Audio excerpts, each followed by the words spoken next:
Good evening, everyone. If you're in the library and you're studying, we have donuts up here and coffee.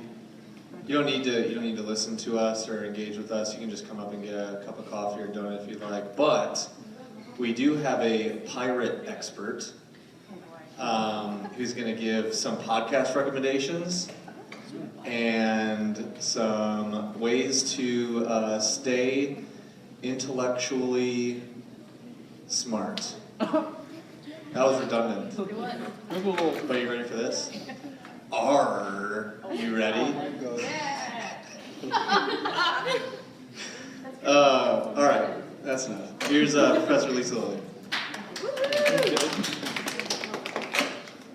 I've never heard that joke before. Pirate expert, I like that. I don't know if I can quite claim that title yet, but I have run into some pirates in the past. That was a pun. Pirates in the past, because I studied history. I've lost them already. So, hi guys. I'm Dr. Lillie. I'm here to talk to you about ways to keep your brain from turning into a bunch of gray rubble after you graduate, or even while you're still in Maryville. I'm joking. It's ways to keep your brain fresh, right? Things that can brighten up your day and enliven your synapses without also overburdening you, and with making you want to stay a bright, vivid human in this crazy world that we have. So I'm just going to share some of the things that I do that I would recommend, and then talk to you maybe about what are your tips and tricks too, because I know you guys are full of fantastic ideas. So one of the things that I absolutely love are podcasts. Anybody like podcasts? Podcasts? Yes. I love podcasts because they calm my road rage when I'm driving to work. Right? When I'm looking for a parking space. That's a very dull topic. And I walk away from it thinking, okay, I learned something, and I didn't have to pound my brain into submission in order to do it. So what I recommend is, how stuff works is basically a parent kind of company, howstuffworks.com. They have tons of great podcasts. There's everything from, and I like the history podcasts that usually pair like a comedian with a historian, or maximum fun. So let me talk to you a little bit about this. I'm also a historian of medicine and pirates. I know two weird things that don't normally go together. One of my favorite podcasts is called Sawbones. I don't know if you can see it here. It's a husband and wife duo, and the wife is actually she's a doctor herself, and the husband is not, very much not. And he's a comedian. So every week she brings in a new topic about medical history, and basically he has no idea what's going to happen, and then just cracks jokes the entire time, and it's about really weird things. What have I listened to recently about that was really fascinating? I'm thinking in terms also too for the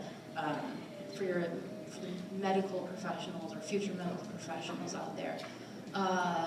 Let's see, listen to one about the Oregon Trail. That was good. You guys are too young, but my generation, no, okay. I remember it. Yeah, we had Dysentery. Yeah, we had to play dysentery. Yes, you have contracted dysentery. And they go through and explain all the things that may actually have occurred to your body while you were, traversing the Oregon Trail, which started, here in St. Louis, gateway to the west, and all of that. So that's a pretty fascinating podcast. So that's a really great way, to kind of keep your brain in tip-top shape. Another thing you can do is you can make Twitter your friend, your brain's friend. Sometimes I think that Twitter can get a bad rap. Twitter can get, inundated with political discussions. Well, you can use Twitter for other cool things that are related to your particular interests. So I'm just going to talk about history for right now. I follow particular historians that I really like. I follow institutions that I really like because sometimes things happen that you do not expect. Let me show you this.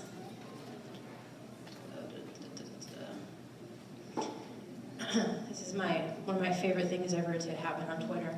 Man accidentally starts Twitter war between natural history and science museums. Okay. Can I have a volunteer from the audience who might hold this for me a second? You see, I can't actually speak with my full voice because I'm still one of those people that's like, you have to be quiet in the library. So, beautiful. Thank you, Vanna. Matt accidentally starts Twitter war between natural history and science museums. He's just an innocent question, right? So who would win in a battle between the Science Museum, the Science Museum and the Natural History Museum? And the Natural History Museum just comes back with, we have dinosaurs, no contest. Oh, but not so fast, right? So they go into and this is cool because when they show you all the weird stuff that they have in their collections, like deep sea monsters.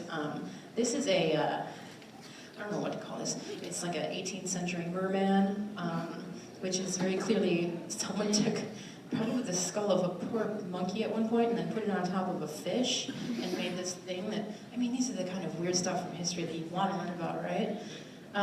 But yeah, that thing versus a dinosaur, I don't know. It's anybody's guess.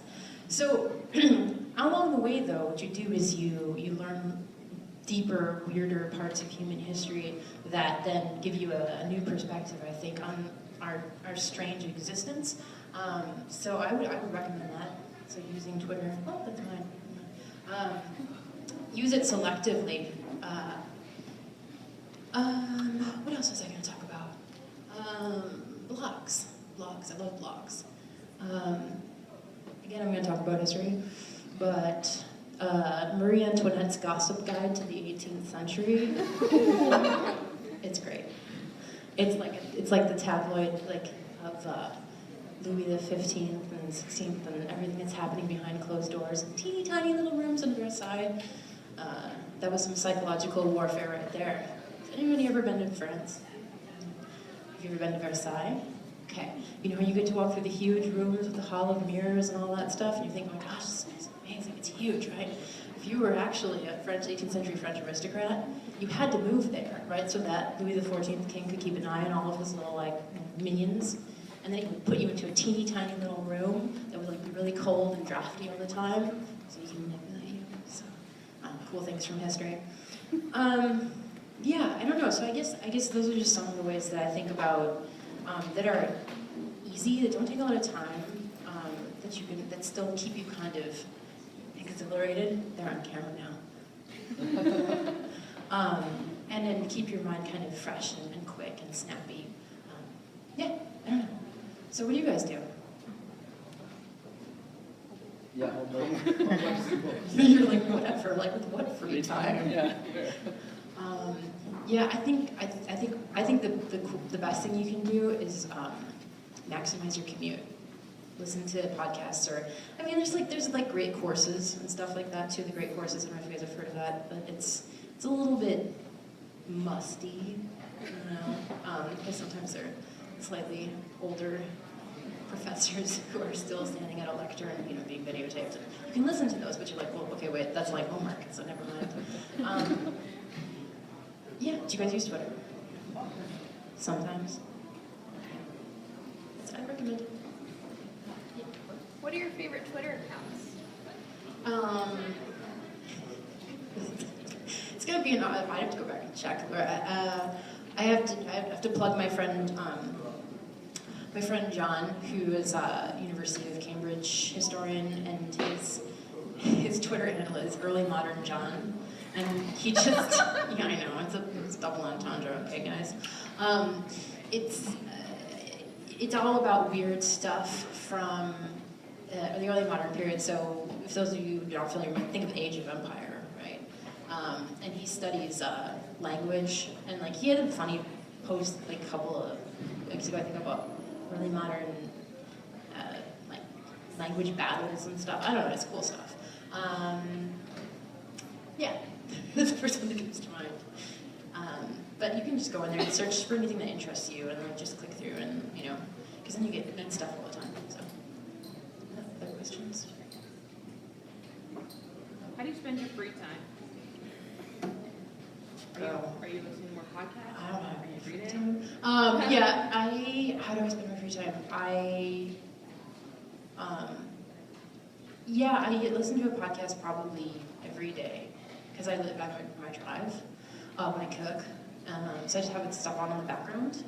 I also listen to public radio, so that's a good way to kind of just keep abreast of the news. There are also I mean, there are tons of podcasts too that do that. There's one called The Daily Zeitgeist, but fair warning, there's some profanity in it. So I don't know how much I can actually promote that, so maybe I shouldn't have said that. Now I'm going to get in trouble. Sorry. Now I'm going to get him in trouble. Yeah, so I would say that I would do that. I do that and I read a blog, and then, I mean, the rest of the time is devoted, like you guys, to working and prepping so that I come into the classroom ready to, you know, give you neat stuff. Yeah. Other questions? How do you follow others in your field? How do I follow others in my field? Normally, I keep track of like cool books that have come out. Oh, thanks, Hammond. You reminded me of the other thing I was going to talk about. So if you're looking to keep up with like new, interesting books that are, I mean, that will still kind of challenge you intellectually, but will also be really interesting. The London Review of Books is a really great resource.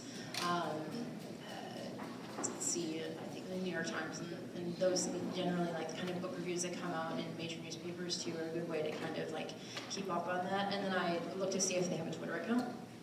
And a lot of historians do these days, and a lot of people in most other fields do too. So whether you're in health professions or, you know, you're going into, I don't know about like actuarial science or anything, but I would assume so. It's kind of neat stuff.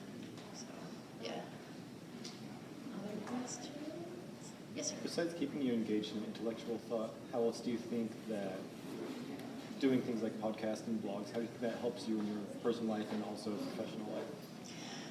I think you almost have to do stuff like that these days. You almost have to have a blog, you almost have to have a podcast or something, even if you are, and no matter what field you're really in. I think it can lead to a lot of interesting spillover too, so that you meet people that can, you know, in kind of an interdisciplinary sense, so that if you were doing a history podcast, but you partner with a comedian who can then promote your stuff through other networks, you know, so that you're not, you know, you don't want to silo yourself ever. Doing those kind of things, and it's just fun too. I've often thought, I mean, because basically you and a friend get together and do a podcast, you're basically recording probably some of the funny stuff you talk about anyways. And then just get a hook into it, you know, find the topic that people really like. Or you can promote yourself as a particular expert on a subject, or an expert to be, right? Which might actually be interesting for other students too. Like, you know, if you had a podcast about, I'm training to do this, here are like the frustrations of this, here are the little successes that we've had, maybe throw some comedy in there. I'm sure people would love to listen to that. Anything else, guys? Do you have your own podcast? I don't. I really would like to. And I keep trying to tell my partner that we should do one together, but he was sort of like, no, because that would be too much time together. Yeah. If you did do a podcast, what would it be about? Oh my gosh. There are a couple of things that spring to mind. So I also love I love disasters. I love things that don't work out. So I taught a whole class about this, I think 2 years ago, which was The End of the World as We Know It, Disasters in History. And so that could be like, you know, because it's always great to hear about failures. We always hear about the successes. So sometimes that's stuff like, you know, a pretty big earthquake or things we have no control over, but other times it's like hilarious experiments, medical experiments gone wrong, or things of that nature. Right? So yeah, I'd probably do that. What are you teaching next semester? So next semester I'm teaching 3 different courses. I am teaching a history of medicine course. It's history of medicine from plague to penicillin. I'm teaching history of Islam in the Middle East, and I'm teaching an honor seminar called Social Misfits and Empire, which is basically empire viewed from the perspective of all the people who didn't fit in. So that's where the pirates come in, and the witches, and all sorts of other weird people that history is kind of maligned. Any questions?